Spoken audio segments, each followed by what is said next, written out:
नमस्कार मित्रों, आज हम सभी 12 जनवरी के दिन स्वामी विवेकानंद का 160वां जन्मदिन मना रहे हैं।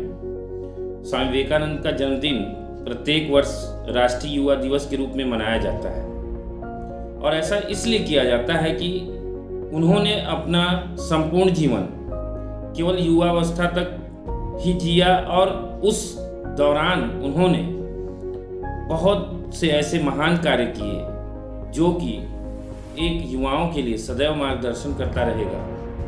आज हमारे देश के युवाओं को उनके पद चिन्हों से प्रेरणा लेने की आवश्यकता है, क्योंकि हमारे देश के युवा कहीं न कहीं आज अपनी भारतीय संस्कृति और परंपरा के मार्ग से हटते जा रहे हैं। हमारी जो सनातन संस्कृति है, हमारी जो परंपरा है,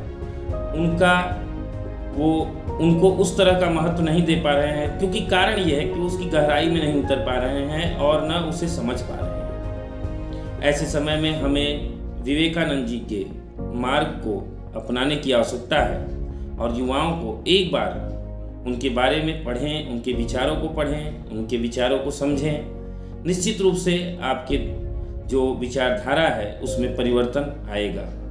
विवेकानंद जी के बारे में जितना भी कहा जाए बहुत कम है, क्योंकि उनका जो व्यक्तित्व है एक सागर की तरह है और जिस प्रकार सागर की गहराई को नापना एक साधारण मनुष्य के बस की बात नहीं है, उसी तरह से स्वामी विवेकानंद जी के उनके व्यक्तित्व को समझना एक आम मनुष्य के बस की बात नहीं है। विवेकानंद जी जब भारत को विदेशों में हीन दृष्टि से देखा जाता था, अमेरिका जैसे देश और भी जो यूरोपीय देश थे वहाँ पर इंडियंस को बहुत ही तुच्छ दृष्टि से देखा जाता था, उन्हें पिछड़ा माना जाता था।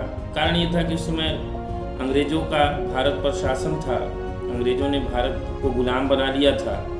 इस वजह से भारत के लोगों का और भी छवि धूमिल हो गया था। ऐसी स्थिति में विवेकानंद जी ने भारत के जो छवि है, भारत की जो मूल आत्मा है, उसका दर्शन संपूर्ण विश्व को कराया। यह कार्य उन्होंने सन 1893 में अमेरिका के शिकागो में विश्व धर्म सम्मेलन में करके दिखाया। विश्व धर्म सम्मेलन में जहाँ पर बड़े बड़े विद्वान उपस्थित हुए थे, संपूर्ण विश्व से, हर धर्म के लोग जो उनका नेतृत्व कर रहे थे अपने अपने धर्म का, अपनी अपनी सभ्यता का, वहाँ पर लोग एकत्रित हुए थे। वहाँ पर भारत से गए हमारे स्वामी विवेकानंद को बोलने के लिए भी अवसर वो लोग नहीं देना चाहते थे जो आयोजन करता थे। उन्हें लग रहा था कि ये पिछड़े लोग क्या बोलेंगे, इनके पास क्या ज्ञान होगा और ये क्या लोगों को शिक्षा दे पाएंगे। फिर भी वहाँ पे एक अमेरिका के एक प्रोफेसर के प्रयास से उन्हें बहुत थोड़े समय के लिए अपनी बात को रखने का मौका दिया गया कि आप बहुत थोड़े समय के लिए आप खड़े होइए, एक आध मिनट में जो आपको कहना है कहिए।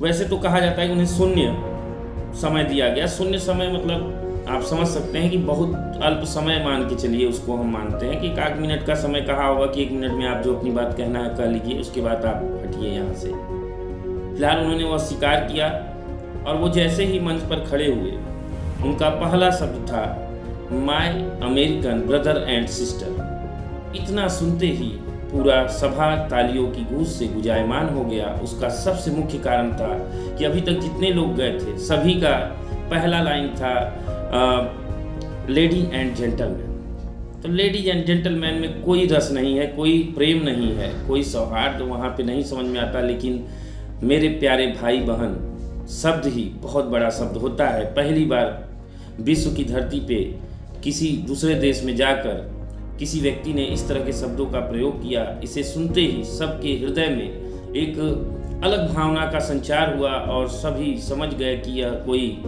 अलग तरह का व्यक्ति है जिससे हमें कुछ अलग नया सीखने को, समझने को मिल सकता है।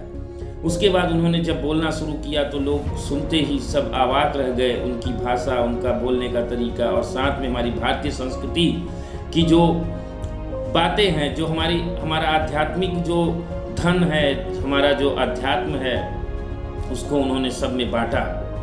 और वो इतने मंत्रमुग्ध हो गए लोग कि समय बीत गया, घंटों बीत गए, लेकिन लोगों को पता भी नहीं चला कि वो जो थोड़े समय के लिए व्यक्ति को खड़ा किया गया था वो कितने देर से बोले जा रहा है। वहाँ के लोग उनके दीवाने हो गए, सारे अमेरिका में उनका नाम हो गया, भारत का परचम उन्होंने लहरा दिया। लोगों को समझ में आया कि भारतीय संस्कृति क्या है, भारत के लोगों की विचारधारा क्या है और भारत का आध्यात्मिक दृष्टिकोण क्या है। भारत का आध्यात्मिक दृष्टिकोण उन्होंने बताया कि हम वसुधैव कुटुंबकम की नीति पे चलते हैं, हमारे लिए संपूर्ण विश्व जो है परिवार की तरह है और हम सबको अपना मान के चलते हैं। और सर्वे भवन्तु सुखिनः सर्वे सन्तु निरामया, हम संपूर्ण विश्व के हित की बात सोचते हैं, संपूर्ण विश्व के कल्याण की बात सोचते हैं। उनके इन विचारों से वहाँ के लोग काफ़ी प्रभावित हुए और लोग उनके अनुयायी बनने लगे। इस तरह से उन्होंने विश्व की धरती पे विदेशों में भारत का परचम लहराया, भारतीय संस्कृति को गौरव सम्मान दिलाया।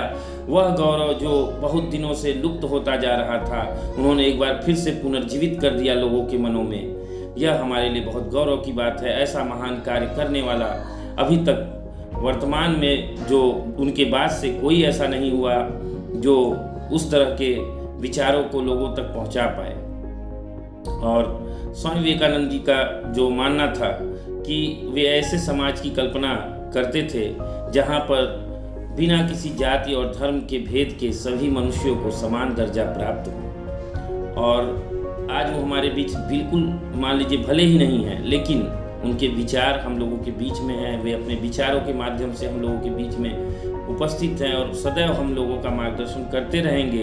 हमारे युवाओं को उनके जीवन से प्रेरणा लेनी चाहिए, उनके विचारों को पढ़ना चाहिए। निश्चित रूप से कुछ न कुछ बेहतर उनकी सोच में परिवर्तन आएगा और उनके सोच में और विचार में जो परिवर्तन आएगा वो राष्ट्र के लिए लाभदायक होगा, क्योंकि हमारे युवाओं की सोच और विचार में परिवर्तन ही राष्ट्र में परिवर्तन का जो मूल होता है। इसलिए जिस ओर जवानी चलती है उस ओर जमाना चलता है। इसलिए युवा जो है हमेशा से युवाओं से स्वामी विवेकानंद ने हमेशा आशाएं रखी हैं और युवाओं को हमेशा मार्गदर्शन दिया है कि आप भारत के लोगों को जगाइए, खुद जागिए और उनको जगाइए और अपने मानव धर्म का पालन करिए। मित्रों, इन्हीं सब बातों के साथ मैं अपनी वाणी को विराम देता हूँ। हम सभी संकल्प लें कि उनके स्वामी जी के बताए मार्गों पर चलें और लोगों को चलने के लिए प्रेरित करें। जय हिंद, जय भारत।